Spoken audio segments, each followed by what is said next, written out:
Panggilan mungkin harus diyakini bahwa minggu panggilan sebetulnya bukan untuk para romo itu biarawan-biarawan, tapi panggilan hidup kekudusan sebetulnya. Jadi Bapak Ibu itu juga dipanggil secara khusus untuk menjadi penerus karya keselamatan Allah. Begitu, itu paham saya sih. Tapi memang benar ya, karena pada dasarnya siapalah aku ini di hadapan Tuhan dan sesamaku. Saya pada waktu itu merasa bahwa saya itu dicintai oleh Tuhan lebih dulu, sebelum dicintai yang lain kayak Romo Steve.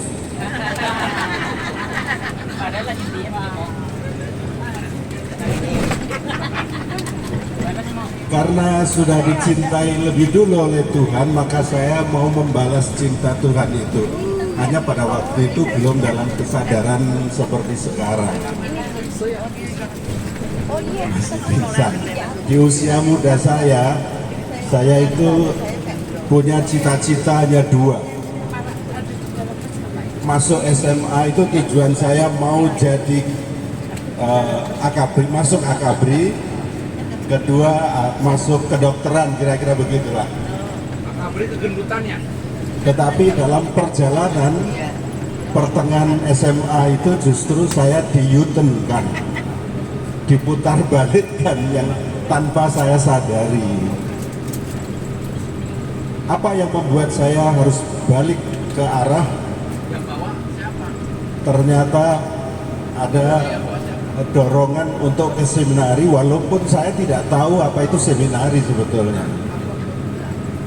Teman-teman saya banyak dan mereka mengatakan saya sudah kelihatan saleh. Maka Romo Yus sebetulnya juga benar ya, ada benarnya, walaupun cuma 20%. Saya masuk seminari justru karena saya suka dengan tantangan. Tantangannya adalah melihat mereka yang studi di seminari itu kok pinter-pinter gitu lah. Saya di SMA merasa kurang pinter. Kalau dulu saya mengalami belajar bahasa Jerman itu, untuk cari nilai 6 itu kok susah banget ya. Tapi begitu saya bisa masuk seminari, ada pelajaran bahasa Jerman, wih, angka 9, 10 itu gampang banget. Saya merasa di situ sesuatu yang menarik. Lalu ada banyak bahasa, termasuk bahasa Latin, sudah SMA itu kami pelajari kok bisa tanpa hambatan begitu. Maka saya senang dengan kehidupan di seminari. Ketika lulus SMA, saya sebetulnya melamar di Palembang, Seminari Menengah Palembang, karena SMA saya di Metro Lampung. Tetapi di Seminari Menengah Palembang itu saya tidak pernah dinyatakan diterima atau tidak diterima karena kedua-duanya nggak ada keterangannya. Dari SMA yang sama ada 4 orang masuk seminari. Nah, dari 4 orang itu hanya 1 teman saya yang diterima secara jelas. 1 tidak jelas karena tidak ada keterangan, yang 2 jelas karena tidak diterima, ada suratnya. Akhirnya saya mencoba lagi di tempat lain karena ada tawaran masuk seminari Bogor pada waktu itu. Lalu ketika saya coba ujian, ternyata masuk di sana. Dan saya akhirnya melanjutkan sesudah SMA, masuk 2 tahun di Bogor sebagai seminari menengah, persiapan ke seminari tinggi. Nah, dari situ sebetulnya kelihatan tanda-tanda baik untuk terus berlanjut. Karena apa? mungkin akan ada pertanyaan di awal nanti, apakah punya pacar atau tidak ya. Saya jawab aja secara singkat tidak, nanti muncul pertanyaan, terserah. Ini pancingan saja. Tapi senyatanya sebetulnya perjalanan saya di sisi itu mulus-mulus saja. Walaupun sebetulnya saya juga senang akan putri-putri cantik di sekitar saya. Karena di Bogor itu pun orang-orang yang sedang sekolah di IPB itu kan cantik-cantik ya. SMA Regina Pacis, SMA Budi Mulya, itu kan lingkungan seminari di mana kami juga punya ketertarikan untuk melihat mereka.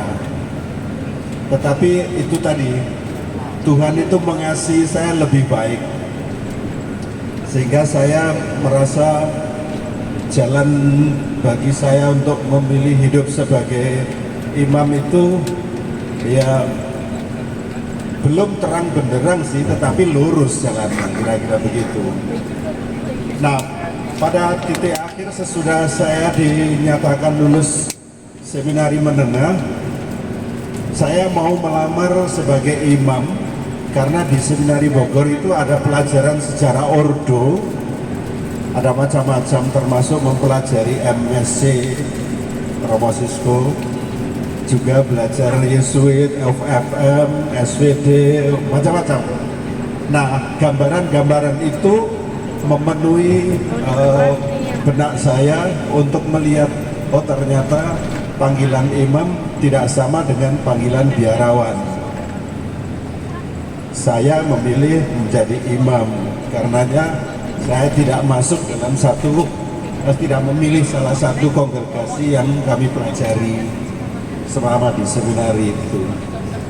Saya memilih untuk masuk Projo Papua sebetulnya, karena tantangannya lebih menantang bagi saya.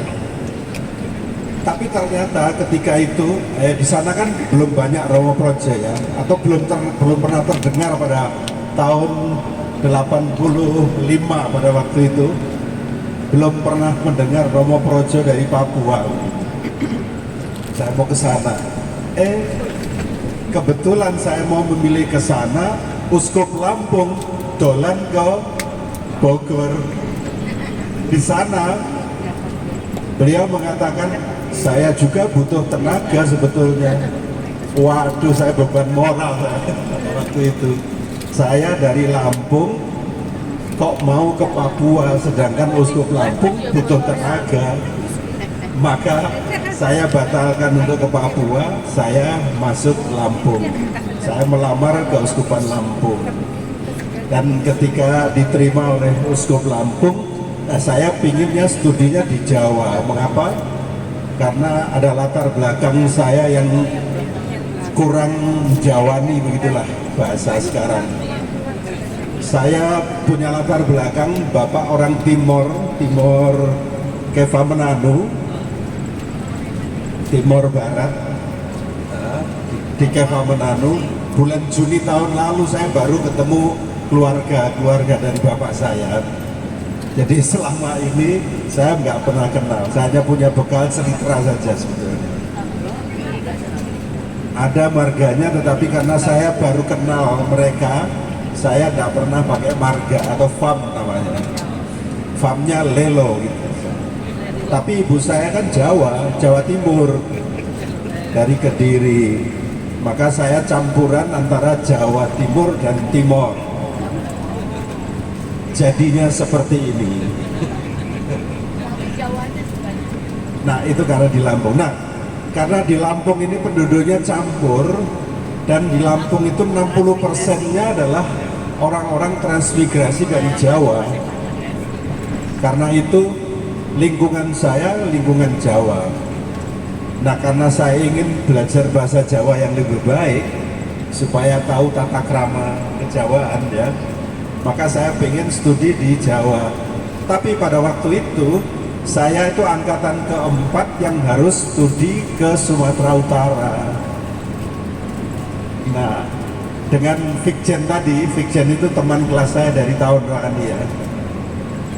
Maka saya sekolah di waktu itu belum di Pematang Siantar, kami masih di pinggiran Danau Toba. Maka ketika Haheho ke Medan, saya masih fasih menjadi guide sebetulnya. Karena saya kenal jalan-jalan itu, dan kalaupun tersesat, saya tidak akan salah menolong teman-teman Haheho. Nah, sesudah 1 tahun di sana, pertambahan jumlah calon imam projo itu tambah besar, sementara kami awal-awal itu kontrak rumah orang. Maka nggak mungkin kami membesarkan kontrak. Di mana orang-orang masyarakat setempat rumahnya kami pakai, nggak mungkin. Maka kebijakan para uskup Sumatera yang sudah punya seminari tinggi bersama mengusahakan seminari berdiri sendiri, tapi mencari lahan di sekitar Danau Toba tidak mencukupi luasnya. Yang dibutuhkan sekitar 15-an hektar, di sana hanya dapat 7 hektar. Jadi kurang memadai, maka kami cari dapatnya di Pematang Siantar, itu yang kita kunjungi Haheho keempat gitu ya, kalau tidak salah, ke Medan. Keempat atau kelima ya? Keempat ya, keempat ke Medan. Nah, disitulah kami menyelesaikan seminari tinggi dan akhirnya ditabiskan. Sebetulnya problem psikologis antara laki-laki dan perempuan bagi saya itu berjalan natural ya, alami, tanpa ikatan apapun. Jadi ini peluang bagi pertanyaan-pertanyaan itu untuk tidak perlu ditanyakan lagi. Bukan takut dijawab, bukan takut ditanya, tapi memang nggak punya pengalaman. Tapi teman-teman saya memang merasa saya itu sebagai orang yang aneh karena nggak pernah dikatakan nggak pernah punya pacar begitu. Jangankan teman-teman, rektor di seminari menengah ketika mewawancarai saya ditanya, di usiamu itu kamu mau masuk seminari, itu berarti kamu mengecewakan perempuan yang kamu pacari. Benarkah kamu sudah punya pacar? Saya itu merasa seminari itu tempat orang-orang suci lah, orang kudus. Maka saya harus mempertahankan kejujuran begitu lah. Maka jawaban saya jawaban jujur. Saya mengatakan, Pastor, Tukang bohong. Kasihan. Beneran lo. kan. Maka pada waktu itu saya jawab ini, saya nggak punya pacar.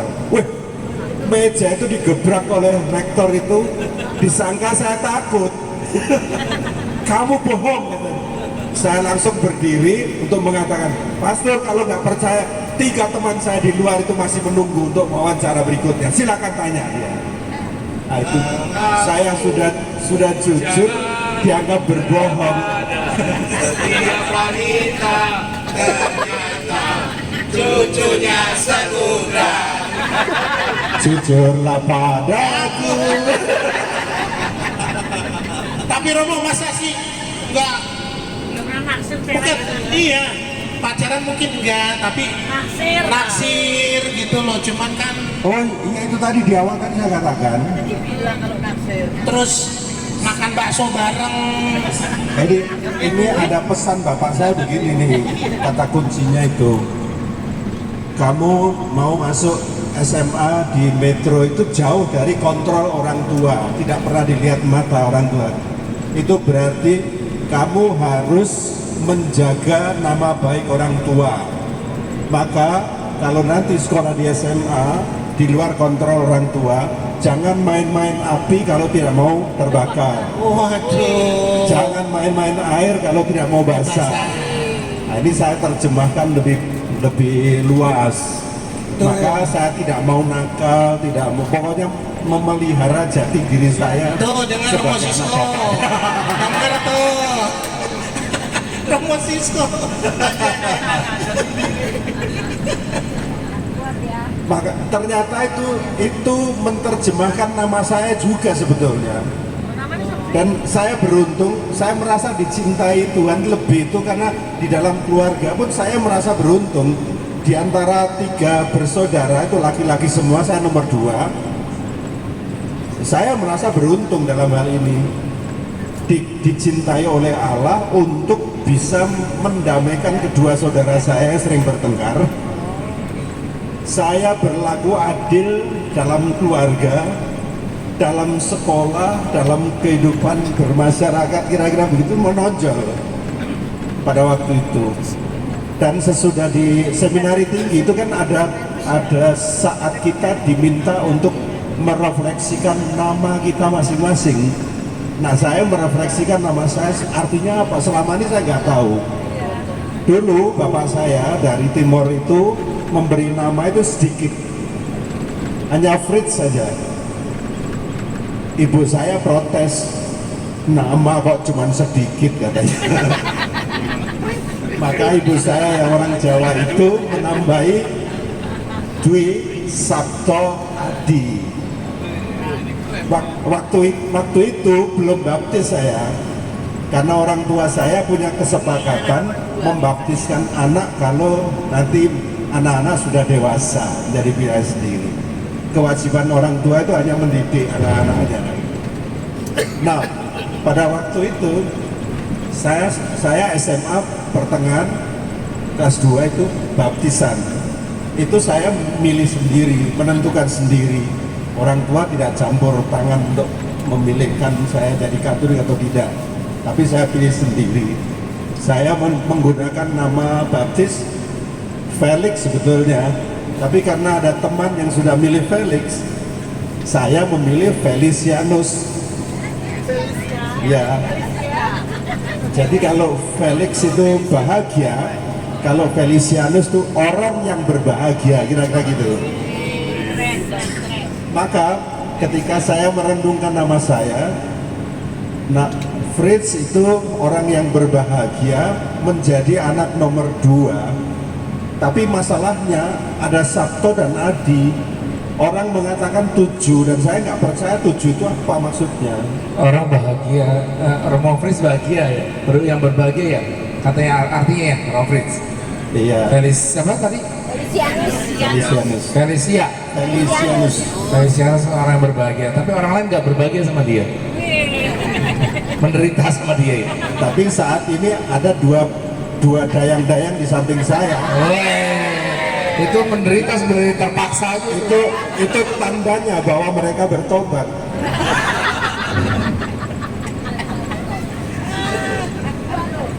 Dua di kiri dan kanan ini. Romo Steve dilawan. Tapi Romo Steve punya cerita sendiri yang lebih menarik. Nanti ya, tunggu. Udah bosan.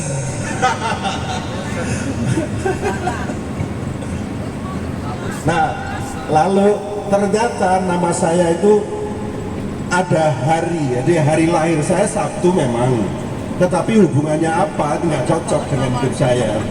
Saya buka kamus Sanskerta, lalu Jawa ya Sanskerta. Sabto itu rupanya berarti karem bahasa Jawa. Karem itu suka akan, kira-kira begitu loh. Iki lo kekaremanku, gitu loh. Ini lo kesukaanku, kira-kira begitu. Karem, jadi, nah, Sabto itu karem. Lalu Adi itu yang besar, yang baik, ya kira-kira begitu. Wah, saya menjadi senang karena merefleksikan nama saya. Fritz itu orang yang berbahagia, menjadi anak nomor 2 yang suka akan yang baik, yang besar, yang ya kira-kira begitu. Setuju? Nah, Romo Steve dengar tuh. Terpaksa itu setuju juga. Saya yakin terpaksa itu. Iya. Tapi memang sesudah saya lihat, saya di SD begitu, SMP begitu, SMA begitu, di seminari menengah begitu, di seminari tinggi, ketika muncul kebiasaan senioritas, itu pertama-tama yang melawan adalah saya. Karena senioritas itu tidak cocok dalam seminari. Merasa paling hebat, paling super gitu. Padahal saya menyadarkan kepada mereka nanti kalau kita semua ditabiskan, ada adik kelas kita yang jauh menjadi uskup kita. Kita mau apa? Pada waktu itu kita sudah menindas dia.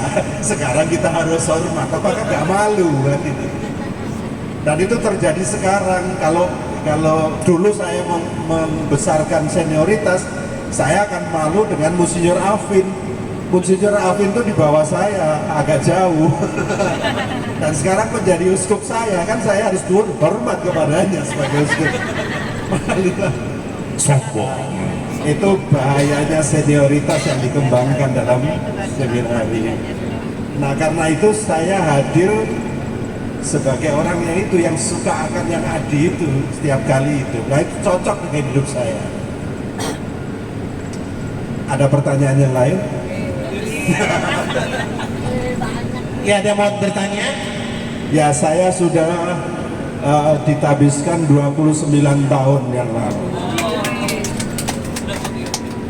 Bertahan sampai sekarang. Tabiskan di Lampung di katedral. Kita berdoa untuk Romo Fritz supaya bertahan sampai finish. Amin. Terima kasih kok. Iya. Kepada Romo Steve. Romo Fritz, saya mau tanya, Oh ya, baik. yang menurut Romo Fritz suatu godaan itu apa? Itu aja. Selama panggilan imamat dan mungkin sampai sekarang, dari awal dan mungkin sampai sekarang. Ya. Silakan. Ada sebuah lagu. Godaan di dunia ini, liku-liku apa yang ku alami.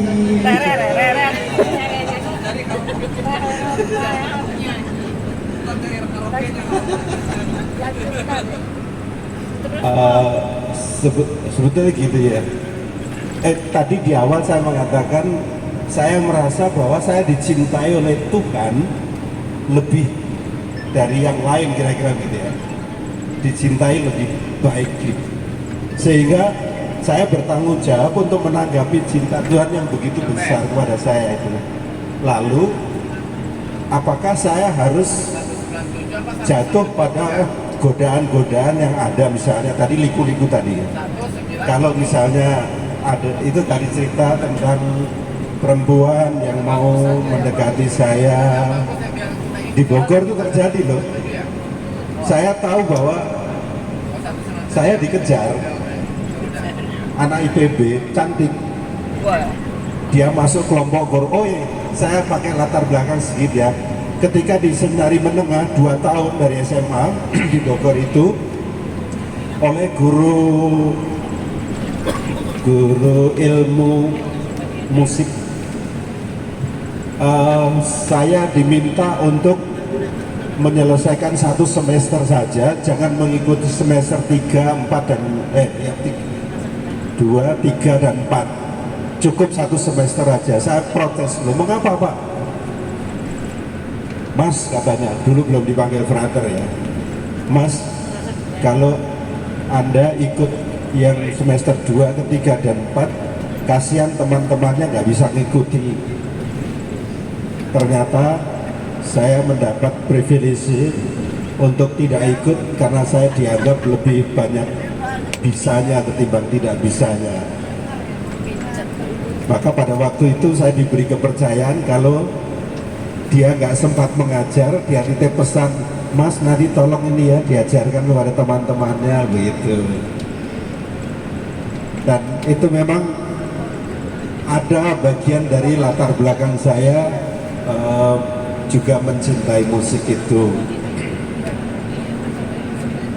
Dari perkembangan yang sudah saya jalani, saya pernah tahun 86 sebagai frater itu ikut lokakarya musik liturgi di Sumatera Utara, dan saya merasa mudah dibimbing oleh Romo Prier, Paul Widiawan dan teman-temannya itu untuk menciptakan lagu-lagu inkulturasi. itu modal saya untuk berkembang pada saat itu. Di Sumatera Utara karena dulu seminari tinggi Kapusin itu kan masih bergabung dari Kalimantan segala macam. Nah, keuntungan saya adalah mempelajari musik-musik budaya asli dari Kalimantan, dari Nias, dari Batak. Batak itu ada Karo, Simalungun, Toba. Nah, sehingga di bidang musik saya sebetulnya punya peran dalam komisi liturgi. Pada akhirnya di komisi liturgi KWI saya masuk sebagai komposer musik liturgi. Itu latar belakang. Nah, karena pada waktu itu saya mengembangkan kelompok kur di Bogor, kan teman-teman yang ikut kelompok itu kan dari IPB itu banyak sekali. Nah, cantik-cantik, dan rupanya ada yang kepincut, begitulah bahasa Jawanya. Saya tahu saya akan dikejar, maka saya seringkali punya alasan, punya macam-macam cara untuk menghindar. Padahal itu negatif sebetulnya ya. Tapi daripada saya sering ketemu, lebih baik saya menghindar. Itu salah satu godaan yang datang pada saya. Saya mencoba problem solving ya namanya, mengatasi persoalan diri sendiri dengan cara yang saya bisa. Tapi dulu pernah juga ada yang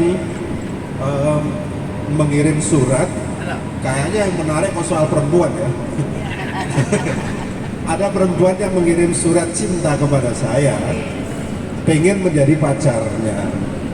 Tapi kan dia juga tahu bahwa saya itu punya teman banyak, baik laki-laki maupun perempuan. Nah, saya masih berpegang pada apa yang dikatakan bapak saya, jangan main-main api kalau tidak mau kebakar, atau main air kalau tidak mau basah.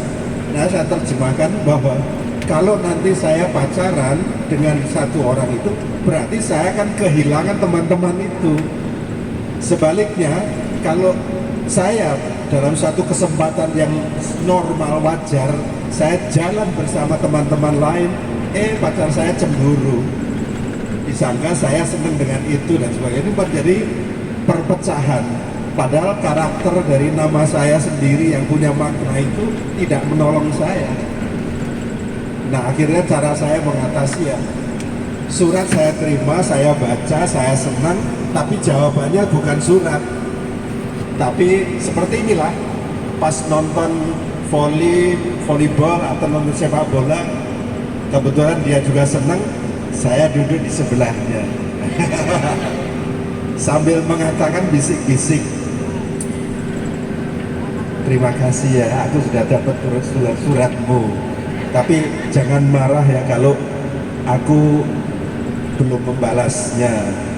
Tapi sebetulnya saya tidak ingin kamu kecewa, karena kamu tahu bahwa saya punya banyak teman, baik laki-laki maupun perempuan.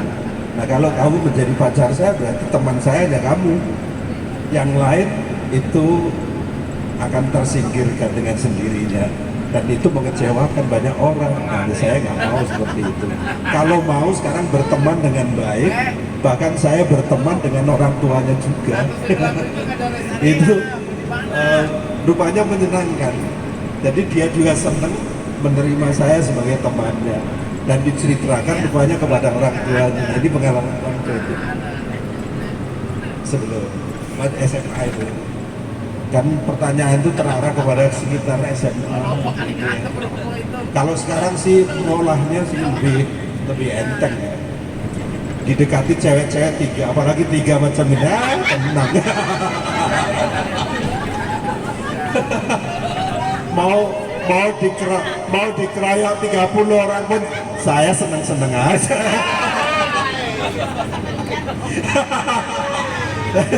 Lihat, itu sudah 3 kami di sini.